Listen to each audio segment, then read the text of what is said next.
స్నేహపూరితమైన వాతావరణంలో పండుగలు జరుపుకోవాలి. Huzurabad Nivas news. Huzurabad ACP Srinivas G. భారతదేశం అంటేనే భిన్నత్వంలో ఏకత్వమని, దేశంలోని విభిన్న కులాలు మతాల వారు రాబోయే పండుగలు అన్ని కులమతాలకు అతీతంగా స్నేహపూర్వకమైన వాతావరణంలో జరుపుకోవాలని హుజూరాబాద్ ఏసీపీ శ్రీనివాస్ జి తెలిపారు. ఈ సమావేశంలో ఆయన ముఖ్య అతిథిగా హాజరై మాట్లాడుతూ రాబోయే ఉగాది, రంజాన్, శ్రీరామనవమి పండుగలు ప్రజలందరూ కలిసిమెలిసి జరుపుకోవాలని అన్నారు. హుజూరాబాద్ డివిజన్లో ప్రజలందరూ పండుగలను కులమతాలకు అతీతంగా కలిసిమెలిసి జరుపుకొని అందరికీ ఆదర్శంగా నిలవాలన్నారు. గతంలో మాదిరిగానే కుల మతాలతో సంబంధం లేకుండా పండుగలు జరుపుకోవాలని, పోలీసులు ఎలాంటి అవాంఛనీయ సంఘటనలు జరగకుండా జాగ్రత్తలు తీసుకుంటామని తెలిపారు. ప్రజలందరికీ పోలీసు సహకారాలు అందిస్తూ మద్దతుగా ఉంటామని తెలిపారు. అనంతరం హుజూరాబాద్ ఏసీపీ శ్రీనివాస్ జి గారికి మరియు హుజూరాబాద్ సిఐ తిరుమల్ గౌడ్ గారికి జామియా మసీద్, ఈద్గా అండ్ కబ్రిస్తాన్ మేనేజ్మెంట్ కమిటీ అధ్యక్షుడు మహమ్మద్ ముజాయిద్ హుసేన్ ఆధ్వర్యంలో షాల్వా కప్పి సన్మానం చేశారు. ఈ కార్యక్రమంలో ఏక్ మినార్ అధ్యక్షుడు జలాలుద్దీన్ అక్బర్, మక్కా మసీద్ అధ్యక్షుడు సయ్యద్ అజీం, మస్జిదే బషీర్ అధ్యక్షుడు ఫయాజ్, మస్జిదే కౌజర్ అధ్యక్షుడు ఇస్మాయిల్, జమాతే ఉలేమా అధ్యక్షుడు మిర్జా ఇమ్రాన్ బేగ్ గారు మరియు ముస్లిం నాయకులు పాల్గొన్నారు. ఆరేపల్లి వనిత రమేష్ కుమారుడు జన్మదిన శుభాకాంక్షలు తెలిపిన కార్పొరేటర్ లావుడియా రవి నాయక్, పెనుమమూల మార్కెట్ మాజీ డైరెక్టర్ గణిపాక విజయ్ కుమార్, జర్నలిస్ట్ లావుడియా రాజు నాయక్. హన్మకొండ జిల్లా నివాస్ న్యూస్. హన్మకొండ జిల్లా గుండ్లసింగారం విలేజ్ లో ఆరేపల్లి వనిత రమేష్ కుమారుడు వేదాంశ్ నందన్ మొదటి పుట్టినరోజు సందర్భంగా పుట్టినరోజు శుభాకాంక్షలు తెలిపి ముఖ్య నాయకులు 2వ డివిజన్ కార్పొరేటర్ లావుడియా రవి నాయక్, మాజీ director Enumamula market Ganipaka Vijay Kumar, tribal journalist working association రాష్ట్ర క్రమశిక్షణ committee convener Lavudiya Raju Nayak, senior journalist Bukya Shravan Kumar, Bukya Mohan Nayak, Bukya builder Raju Nayak, Boda Rajender, Lakhavath Suman Nayak, youth అధ్యక్షుడు శివకుమార్, బిట్టు, భిక్షవతి, ప్రశాంత్, రవి, రాజు, జీవన్, తిరుపతి మొదలైన వారు పాల్గొని జన్మదిన శుభాకాంక్షలు తెలియజేశారు. ఇఫ్తార్ విందులు మత సామరస్యానికి ప్రతీకగా నిలుస్తాయని చాటి చెప్పిన డఫోడిల్స్ పాఠశాల అధినేత చింతల నరేందర్. డఫోడిల్స్ పాఠశాలలు ఘనంగా ఇఫ్తార్ విందు. పాఠశాలలు ఇఫ్తార్ విందుతో పాటు పేద పిల్లల మదర్స్లకు ఆర్థిక సహాయం అందజేత మత సామరస్యానికి ప్రతీకగా ఇఫ్తార్ విందు ఏర్పాటు చేయడం డఫోడిల్స్ పాఠశాల యాజమాన్యం గొప్పతనమని ముస్లిం మత పెద్దల అభినందనలు. మత సామరస్యానికి ప్రతీక ఇఫ్తార్ విందు అని డఫోడిల్స్ పాఠశాల కరెస్పాండెంట్ చింతల నరేందర్ అన్నారు.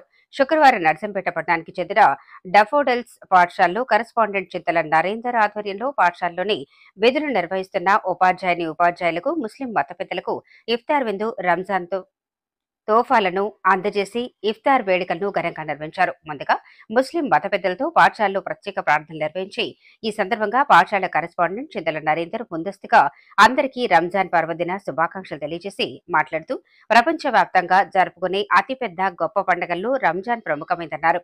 చెడు భావాల్ని, అధర్మాన్ని, ద్వేషాన్ని రూపుమాపే గొప్ప పండుగ రంజాన్ అని అభివర్ణించారు.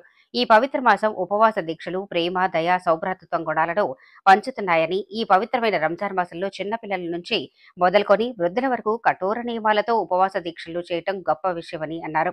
రంజాన్ మాసం మత సామరస్యానికి ప్రతీకగా నిలుస్తుందన్నారు.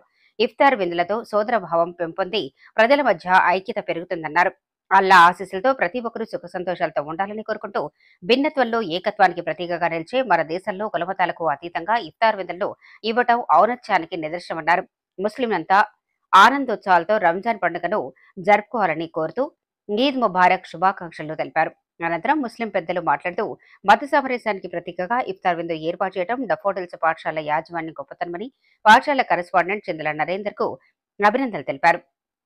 ఈ కార్యక్రమంలో పాఠశాల సెక్రటరీ సాయి కీర్తన రోహిత్, ప్రధానోపాధ్యాయులు అజీముద్దీన్, ఉప ప్రధానోపాధ్యాయులు CH Rita, HRD Vijayalakshmi, Sasikala, ఉపాధ్యాయ బృందం, ముస్లిం మత పెద్దలు అబ్దుల్లా, నోమన్, రబ్బానీ, జావేద్, యూసుఫ్ తదితరులు పాల్గొన్నారు. ప్రవీణ్ పగడాల కుటుంబానికి మేము అండగా ఉంటాం. World human rights protection commission జాతీయ ఉపాధ్యక్షులు డాక్టర్ పీటర్ నాయక్, లఖావత్. వివరాలకు వెడితే ఈ నెల 25వ తేదీన రాజమండ్రిలో హత్యకు గురైన ప్రముఖ క్రైస్తవ బోధకుడు పాస్టర్ ప్రవీణ్ పగడాల గురించి దేశవ్యాప్తంగా సంచలనం సృష్టించింది. సామాజిక న్యాయం కోసం పాటుపడిన ప్రవీణ్ పగడాల హత్యపై world human rights protection commission తీవ్ర ఆవేదన వ్యక్తం చేసింది. ఈ ఘటన వెనుక ఎవరైతే ఉన్నారో వారిని కఠినంగా శిక్షించాలని, మానవ హక్కులను ఉల్లంఘించే వారిని ఎట్టి పరిస్థితుల్లోనూ వదిలిపెట్టరాదని కమిషన్ జాతీయ ఉపాధ్యక్షుడు డాక్టర్ పీటర్ నాయక్ లఖావత్ స్పష్టం చేశారు. ప్రవీణ్ పగడాల కుటుంబానికి మా సంపూర్ణ మద్దతు ఉంటుంది.